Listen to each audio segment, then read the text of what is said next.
삼기의 일체의 지혜와 복덕을 갖추신 부처님께 귀의합니다. 일체의 청정한 가르침에 귀의합니다.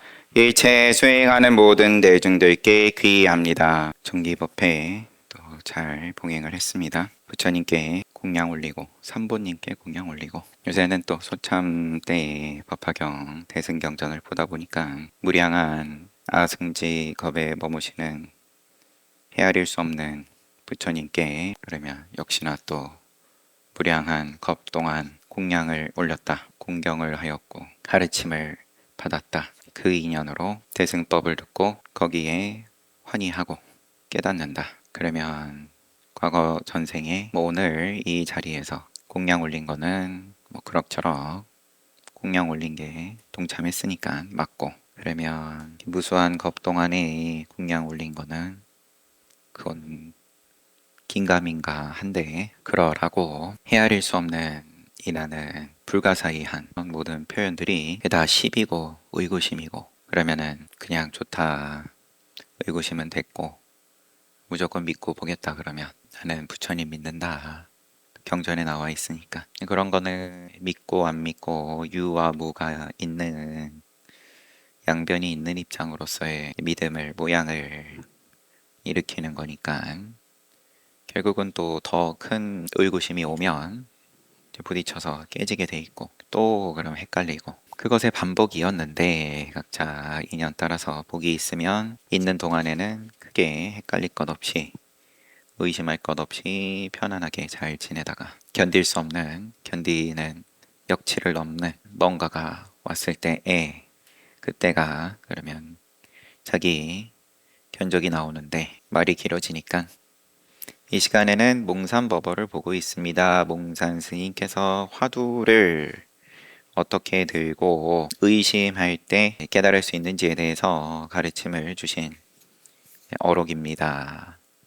몽산 스님이 총 스님에게 황벽이 백장 스님을 모시고 살 때 백장이 마조 스님께 공부할 때 있었던 할에 대해 이야기하자 황벽 스님이 이 모습을 보고 혀를 내밀었다. 황벽 스님이 있고 백장 스님이 있고, 황벽 스님이 백장 스님께 가르침을 구하고 백장 스님이 제자 황벽을 내지는 가르침 구하러 찾아온 황벽 스님한테 본인이 그러면 마조 스승을 모시고 공부할 때 마조 스님께서 하를 했을 때에 대해서 이야기를 해주니까 황벽 스님이 그러면 그걸 듣고서는 혀를 쑥 내밀었다. 유명한 이야기예요.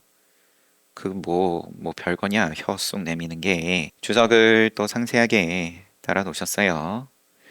황벽 스님은 누구냐? 법명은 희운이고 백장 스님의 법을 잇고 염관사에 있을 적에 나중에 황제가 되는 선종 황제가 되는 삼이라고 하겠습니다. 그때 절에서 이제 몸을 의탁하고 있을 적에 황제가 황제 되기 전에 법을 물으니까 그러니까는 귓방망이를 3번 때렸습니다. 그러니까 선종은 즉위하여 가지고 나중에 또 일이 잘 풀린 거죠. 그때 원한을 잊기가 힘들겠죠. 신분도 신분이고 또 그렇지 않더라도 아무리 일반인이라 했어도 다짜고짜 뺨을 3번 연달아서 맞으면 평생 기억하는 거죠. 이제 잘 됐다. 황제가 선종은 즉위하여서 그에게 거칠다는 뜻의 추행사문이라고 법포를 주려고 하니까 오히려 차라리 사람 보내가지고 해코지 할 수도 있는 건데, 그거보다는 이제 망신을 시키겠다. 사회적 망신을 시켜버리겠다. 너는 평생 추행사문이라고 불려라. 그러니까 옆에서 모시고 있던 배유 상공이 황벽 선사가 폐하께 3번 거칠은 짓을 한 것은 폐하의 3재 과거 현재 미래의 윤회를 벗어나서 해탈하라는 뜻입니다. 삼재를 끊어주신 것입니다. 재진해준 겁니다. 그러니까 황제가 돌이켰어요, 마음을. 단재라는 호를 내리게 하였다. 추행사문에서 거두고 단재라는 호를 내렸다. 그만큼 그러면 황벽 스님의 성정, 입장이 있는 거고 거칠 게 없고 좌고우면 안 하고. 근데 지금 백장 스님 모시고 있을 때 황벽 스님이, 백장 스님은 그러면은 지금 이 몽산 스님께서 말씀하시는 것에 조금 더 상세한 버전이, 황벽 스님이 수자로 있을 때 어느 날 백장 스님께서 부처님의 법을 공부하는 것은 법문 중인 겁니다. 상당하셨을 때 불법을 공부하는 것은 작은 일이 아니다. 그러면 자리에 모여있는 대중들이, 이 자리에 모여있는 대중들께서 그 불법에 대해서 가볍게 생각하고 오늘 이 자리에 오셔서 불공 함께 올리고 또 선사의 선지식의 말씀을 보고 있는 분은 한 분도 없을 텐데, 백장 스님께서 불법을 공부하는 일은 작은 일이 아니다. 그리고 이어서 내가 옛날 마조 스님께 공부할 때 마조 스님의 할에 3일 동안 귀가 먹고 눈이 캄캄했느니라. 눈과 귀가 멀었다. 마조 스님의 할 한방에 이 얘기를 하니까 황벽이 그 말을 듣고는 혀를 쑥 내밀었다. 이걸 인용을 지금 몽산 스님께서 하시고, 자 그러면 이게 백장의 힘을 얻은 거냐 아니면 마조의 힘을 얻은 거냐. 황벽 스님이 뭔가 변화가 있어서 본인도 모르게 혀를 내밀었다, 예를 들면, 그럼 이게 그럼 누구의 힘을 얻은 거냐. 이야기를 전하는 백장 스님의 힘을 얻은 거냐, 내지는 그 이야기 속에서 가르침을 주신 마조의 힘을 얻은 거냐. 인용을 하시고 그 다음에 또 다른 스님 인용. 암두가 덕산 스님을 칭견했을 때 덕산의 할에 암두가 절을 했다. 이 절은 은혜를 아는 절이냐, 알지자 써서, 아니면 은혜를 갚는 절이나 보은이냐 지은이냐 보은이냐. 그러면 절에 그러면은 뭘 아는 절이 있고 갚는 절이 있나, 또 아는 거냐 갚는 거냐, 아니면 두 개가 같은 거냐, 은혜를 아는 게 이미 갚는 거냐, 뭐 등등 생각을 붙여가지고 좀 궁금해지든, 아니면은 뭐 시시한 소리네 하고 지나가든. 또 계속됩니다. 또 동산 스님의 칭찬을 듣고 암두 스님이 말하기를, 내가 그때 한 손은 들어 올리고 한 손은 내렸다. 그 스님이 동산 스님 칭찬 듣고서 앞에 이야기에 이어가지고 암두가 덕산의 할 소리에 절을 했다 그러니까는 동산 양계 스님이 암두가 아니었던들 덕산의 할을 누가 알았겠냐, 그렇게 찬탄을 하니까 암두가 칭찬을 들은 입장에서 내가 그때 한 손은 들었고 한 손은 내렸다. 그러면은 그건 또 무슨 소리냐? 어떤 것이 손을 들고 내린 곳인가? 들이밀면서 지금 몽산 스님 입장에서는 총 상인에게, 총 스님에게 들이밀면서, 그럼 손을 들어 올리고 손을 내리고, 우리가 익숙한 이야기가 있죠. 서가모니 부처님께서 태어나셨을 때 곧바로 7걸음을 걸으신 다음에 한 손 들어 올리고 한 손 하늘 가리키고 한 손 땅을 가리키고, 천상천하 유아독존.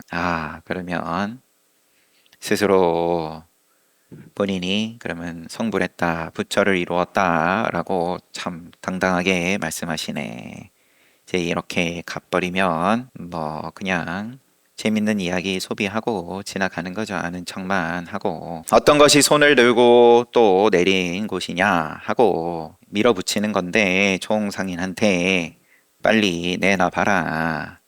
두 늙은이의 골수를 보고 환히 안 사람이기에 한마디 잘 일러서 모든 사람의 혀를 끊어 버린다면 그대에게 도를 깨쳤다고 인정하리라.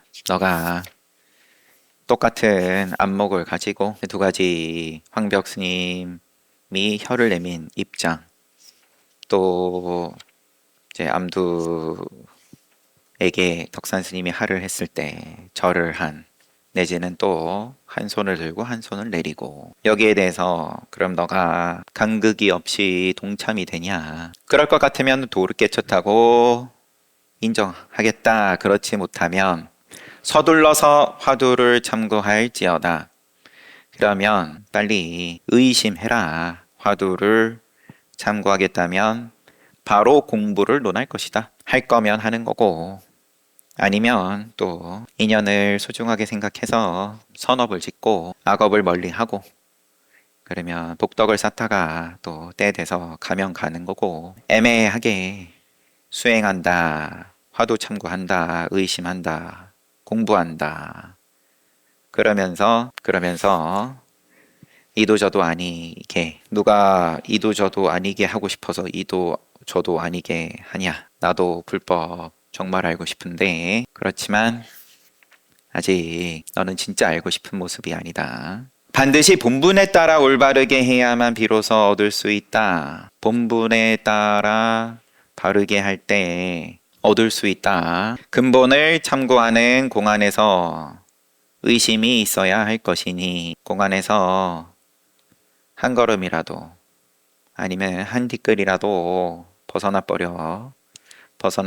버린 걸 가지고 나는 수행한다, 의심한다 하면, 그러면은 빗나가는 거고, 근본을 참고하는 공안에서 의심이 있을 때 그것이 화두인 거고, 큰 의심에 반드시 큰 깨달음이 있다. 그럼 큰 의심은 어떻게 할 수 있냐? 온갖 의심을 하나의 의심으로 만들려고 해서 만들어지는 의심이어서가 아니라, 이거는 뭐 내 의도가 가 붙을 겨를도 없이 그냥 다 거기에 끌려가 붙어 버리는데, 다 하나의 커다란 용광로 속에 녹아버리는 건데, 천가지 만가지 의심, 이미 한가한 소리다. 근본을 참고하는 데에서 이 일을 해결해라. 근본을 참고하라를 반복해서 지금 말씀하세요. 근본 맞아? 너가 지금 그러면 수행한답시고 쓰는 모양이 들고 있는 게 근본이 맞냐? 누가 소중한 사람이냐? 아들이 소중하다. 서가모니 부처님께서 아니다, 본인이 소중하다. 그러면 본인은 또 근본은 맞냐? 그러면 또 조금 자신이 없어지면, 또 만일 의심 없이 문구만 말한다며, 당사자야 백을 다 쏟아부어서 의심을 한답시고 하는데, 아니다, 자꾸 다그치는 거예요, 선지식이. 그거는 아직 의심이라고 할 수 없어. 아직 너는 그냥 배부른 쇼하고 있어. 이것이 큰 병이 된다. 공부도 안 되니까 공부도 안 되고, 모든 인연을 다 끊고 오고 가고 앉고 눕는 일체의 24시간 속에서 오로지 화두만을 챙겨 빛을 돌이켜 그 자리를 보라. 회광자간, 회광반조, 돌이켜서 간해라. 스스로를 간해라. 가만히 앉아서 공부하는 가운데에서, 그러면 좌하는 중에 공부하는 힘을 가장 많이 얻으리니, 자세에 대해서도 제 몽산 스님께서 친절하셔가지고 좀 언급을 하세요. 할 것 같으면 앉아서 해라. 앉아서 법을 얻을 일이지. 앉을 때 법을 얻는다. 억지로 눈을 부릅뜨고 몸과 마음을 구속하지 말아라. 앉아서 하면서 또 눈을 억지로 뜨고 앉으라고 했다고 해서 또 거기에 구속돼서 하지는 말고 억지로 기력을 쓰면 병고를 부른다. 다만 몸을 바르게 단정히 하고 앉아서 평상시처럼 눈을 뜰 뿐 몸이나 마음과 경계에 마음 쓸 필요는 없느니라. 몸의 경계, 마음의 경계에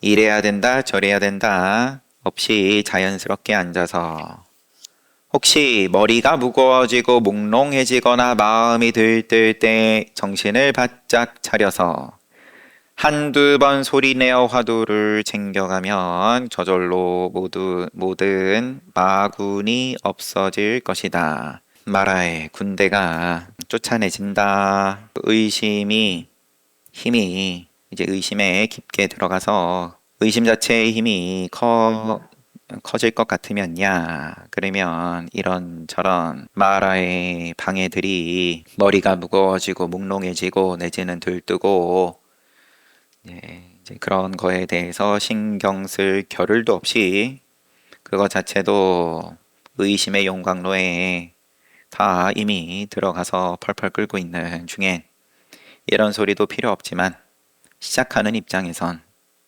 그러면 이제 머리가 무거워지고 몽롱해지고 들뜨고 하는 부분을 이제 주의해라. 거기에 또 들어가가지고 시간 낭비하고 왕왕 그러기에 눈이 정하면 눈이 정하면 마음이 정하다. 마음이 정하면 그러면은 몸이 정하다. 우선 해서 이제 눈으로 말씀을 하십니다. 눈이 당연하게도 그러면은 망상은 쉬지 않으니까 그러면 이제 눈알이 가만히 있지를 못하죠. 내지는 몽롱하고 졸고 산란과 혼침 그게 전부니까 방해.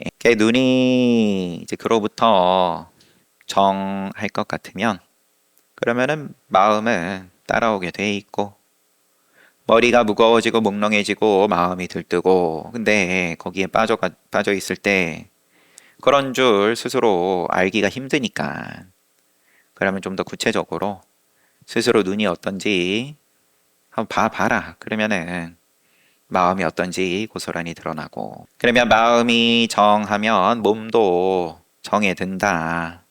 몸을 억지로 앞서 얘기한 것처럼 눈을 부릅뜨고 구속하려고 들 것 없이 알아서 몸은 따라오게 돼 있다.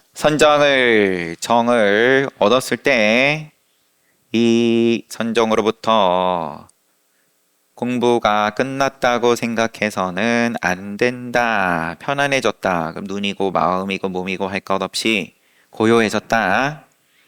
그럼 또 역시나 거기에 머무르는데 처음에 마라의 군대 머리가 무거워지고 몽롱해지고 마음이 들뜨고 산란과 혼침 이거 지나고 나니까는 그 다음에는 또 선정에 머무르고 있더라. 혹은 화두를 잊고 공해에 떨어져 화두는 온데간데 없이 의심은 온데간데 없이 공에 들어가서 편안하니까 화두도 망상 아닙니까?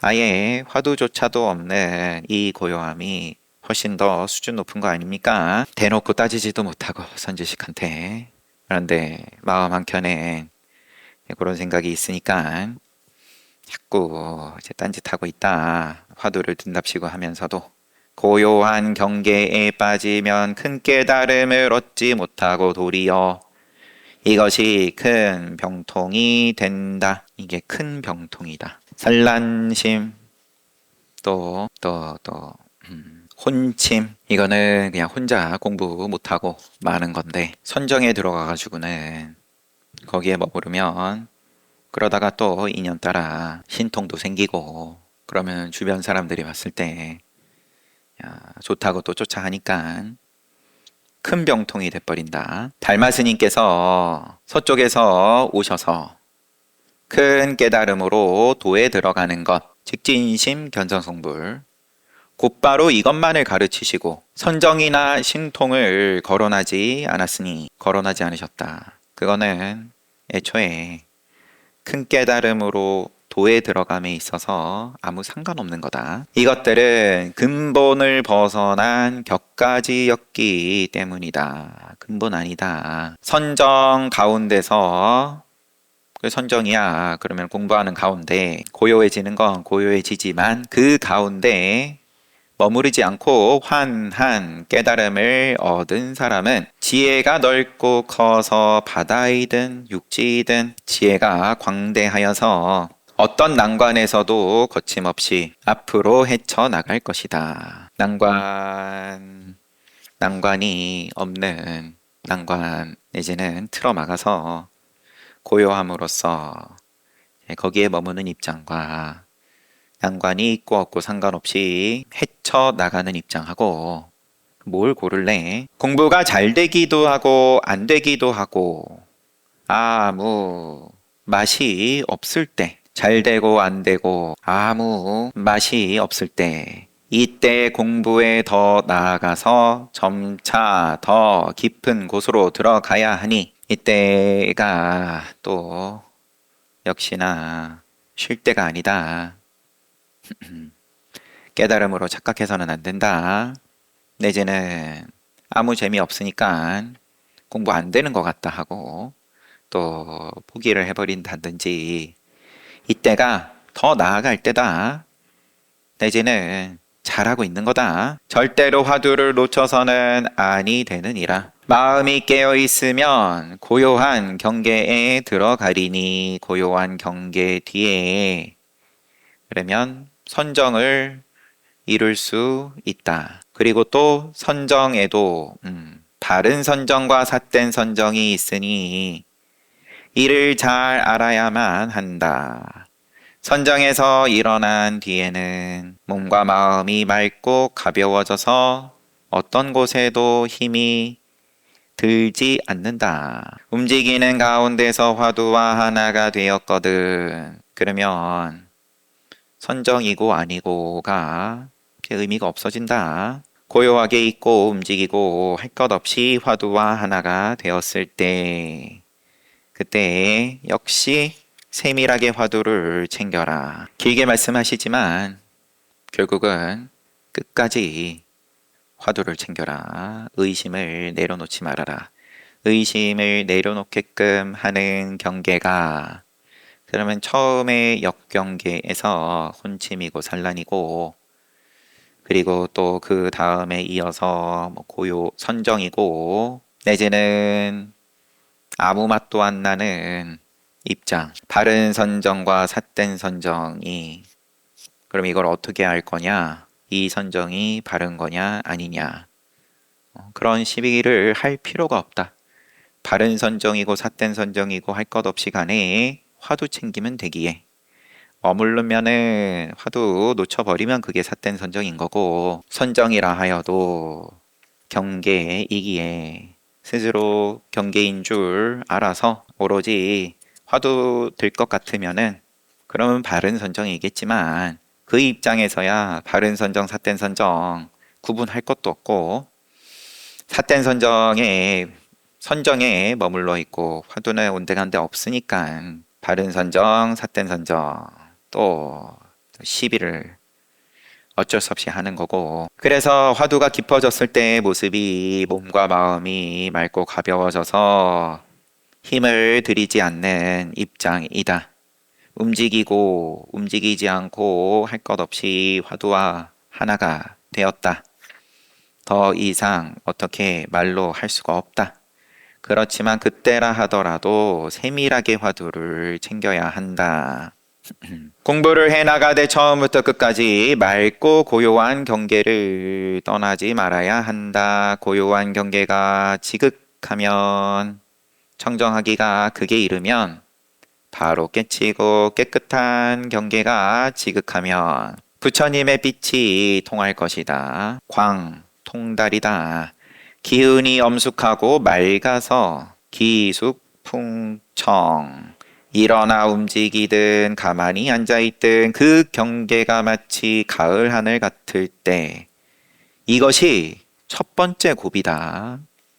굉장한 경계에 이른 것처럼 착각한다. 그래서 고비다. 여기까지 왔는데 하지만 고비다. 이 경계에 이르면 앞으로 더 나아가야만 한다. 이 경계는 마치 가을 들판에 있는 맑은 물처럼 옛사당 안에 있는 향로처럼 석상 경조스님 7거 말씀하신 옛사당 안의 향로처럼 고요한 경계에서 마음이 깨어있어 마음 가는 길이 끊어졌을 때 이 헛개비 같은 육신이 인간에게 있는 줄도 알지 못하고 오직 화두만 이어져서 끊어지지 않는 것을 볼 뿐이다. 몸조차 잊는다. 마음 또한 그 길이 없다. 잊었다. 몸과 마음을 잊은 그 의심 가운데서 이 경계에 이르러 들끓는 마음이 쉬어지고 부처님의 빛이 드러나리니 이것이 두 번째 고비다. 여기에서 깨달았다는 마음을 내면 순수하고 오묘한 맛이 끊어진다. 크게 해롭다. 고비를 이런 고비 저런 고비 나눠서 말씀하시지만 끝까지다. 끝까지 화두만 들 것이다. 화두가 일어나 움직이든 가만히 앉아있든 앞서서는 화두를 들려고 온 힘을 다하고 죽을 것 같았는데 지금은 전혀 경계가 어느 순간에 갑자기 바뀌어서 전혀 힘을 들이지 않는데도 화두가 성성하다. 그게 이제 고비이고, 화두방에서 보면 이제 그런 입장에 대해서 스스로 너무 신기하니까 당연히 질문하는 건 자연스러운 일이고, 질문할 사람 있으면 해봐라. 이제 그런 이야기 왕왕 하면 선지식 입장에서 그래, 그렇지만 계속 화두 들어라. 그 말을 잘 이해를 하시는 분도 있고, 그게 또 그럼 여기서 더 해야 되나 이제 지친 거죠. 한마디로 이제 그만하고 싶으니까. 글쎄 꼭 못 들은 척 한다라고까지 비난할 필요는 없지만 좀 풀어지는 거죠. 한마디로. 그럼 그 와중에 그러면 끝까지 선지식 의지한다. 계속 화두 들어라. 이 경계에 이르면 앞으로 더 나아가야만 한다. 그러다 보면은 나중에는 몸도 없고 마음도 없고 고요한 경계에서 마음이 깨어 있는데 분명히 아는데 경계가 분명하게 있는데 눈에 보이는 거 보이는 거고 들리는 거 들리는 거고 그런데 마음 가는 길이 끊어졌다. 몸뚱아리가 있는 줄을 모르겠다. 이러면 뭔가 여튼 표현이야 똑같은 말이죠. 이렇게 얘기하든 저렇게 얘기하든 오직 화두만이 이어져 끊어지지 않는 것을 볼 뿐이다. 그렇지만 이것도 역시나 고비다. 여기에서 깨달았다는 마음을 내면 순수하고 오묘한 맛이 끊어진다. 크게 해롭다. 그러면서 계속 말씀하시는데 나머지는 또 다음에 보도록 하겠습니다. 총 상인에게 가르침을 주시는 것을 이제 오늘 함께 봤습니다. 여러분들께서 직접 체험하셨을 때 내지는 또 나중에 한번 동참을 하실 인연들께서 이런 말 듣고 일일이 기억해가지고 학교 공부하듯이 잊어버리지 않고 내가 그러면은 화두를 직접 들어봤을 때 그러면 그때 잘 가르침 몽산 스님 가르침대로 해봐야지 다 기특한 마음이고 하지만 실제로 화두를 들었을 때야 정신 없으니까 이런 거 저런 거 따질 겨를이 없으니까 내지는 화두 들렸을 때야 그러하지만 이제 그 전의 입장에서 그러면 이렇게 미리 들어놓은 것들이 화두에 깊게 들어가는 데에는 어차피 그때야 의지하는 선지식께서 지도하시는 것만 좌우 안 돌아보고 우직하게 따라가면 될 일이고 지금의 이야기들은 이런 게 또 있구나. 인간으로서 우리가 인간으로서 부처님께서 육도를 말씀하심에 그러면 인천의 스승이신데 인간과 천상의 스승이시다. 천상의 중생들. 왜냐하면 깨달을 수 있기에 축생은 미안한 말이지만 축생의 스승은 아니시다. 그러면 그 값을 해야 되는 거고 내가 인간이라고 스스로 자부할 것 같으면 멍멍이하고 멍멍이보다 고등동물이다. 뭐 요거 가지고 스스로 만족할 것 같으면야 뭐 또 그런 거지만 그러면은 멍멍이보다 선업을 훨씬 잘 지을 테니까 공덕을 많이 쌓을 수 있을 테니까 참 훌륭하십니다. 그런 사람들 우리가 위인전에서 초등학교 때부터 열심히 배우는 거고 그러면 그 가치가 전부일 것 같으면 위인이 못 되면은 다 악인이 돼버리는 건데 부족한 사람인 거고 그러면은 차라리 원죄를 이야기를 하는 그런 사상이 뭐 마음 편할지는 모르겠네요. 예. 이래저래 이제 장엄을 하면서 거북이가 뭐 100년에 한 번씩 바다 위에 올라오는데 나무 조각의 구멍에 목이 쏙 들어가 가지고는 그 확률과 같다. 인간의 몸을 받을 인연이 그러니까 귀한 줄 알아라. 그렇게 가지가지의 표현들로서 와 닿게끔 표현을 장식을 하는 건 하는 거지만 이제 그러면은 뭐냐 이거죠. 그러면 좋다. 그건 그렇고 근데 좌우 돌아봐도 다 똑같이 그러면 그렇게 장엄이 된 인연들이고 나만 혼자 그렇게 포장이 돼 있으면 기분 좋을 텐데 옆에도 인간이고 앞뒤도 다 인간이니까 그러면은 또 별로 재미없으니까 모양이 있다라는 게 늘 그렇게 비교와 이제 분별로서 별점으로 기분이 좋았다가 우울했다가 이것만 반복하다가 끝나는 건데 그러면 실제로 이제 멍멍이가 아닌 값을 이제 하시라고 몽산 스님께서 지금 다그치시는 말씀을 함께 잘 봤습니다. 사홍서원하고 마치겠습니다. 사홍서원 중생은 한없이 많다 남김없이 건지겠다 성냄 욕심 어리석음은 다함이 없다 남김없이 끊겠다 부처님 가르침은 끝이 없다 남김없이 배우겠다 부처의 길은 모양이 없다 끝까지 가겠다